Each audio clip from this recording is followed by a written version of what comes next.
بسم اللہ الرحمن الرحیم۔ السلام علیکم۔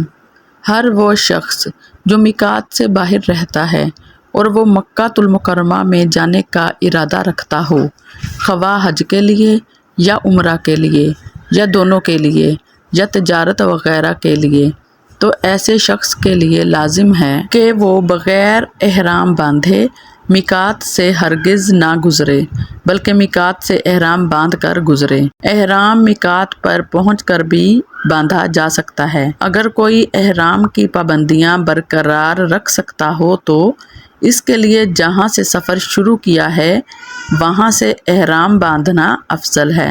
جہاں سے سفر شروع کیا ہے اس جگہ سے لے کر میقات تک کسی بھی جگہ سے احرام باندھا جا سکتا ہے۔ جو حضرات مدینہ طیبہ پہلے جائیں وہ احرام نہ باندھیں، بلکہ وہ مدینہ پاک سے جب مکہ مکرمہ جائیں تو مسجد ذوالحلیفہ مدینہ سے احرام کی نیت کر کے جائیں۔ احرام باندھنے کا طریقہ یہ ہے کہ مکمل طہارت کے ساتھ غسل وضو کر کے مرد دو بغیر سلی سفید چادریں، ایک بطور تہبند اور دوسری بطور اوڑھنی کے پہنیں، جبکہ عورتوں کے لیے ان کے روزمرہ کے کپڑے ہی احرام ہیں۔ پھر اگر وہ وقت نوافل کے لیے مکروہ نہیں ہے تو 2 رکعت نماز نفل ادا کرے۔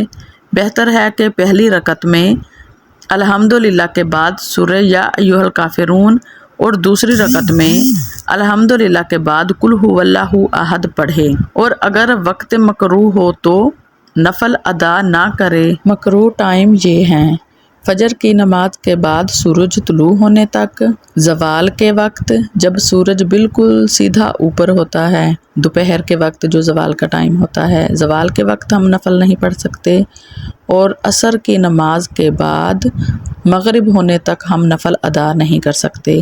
باقی کسی بھی ٹائم نفل ادا کر سکتے ہیں۔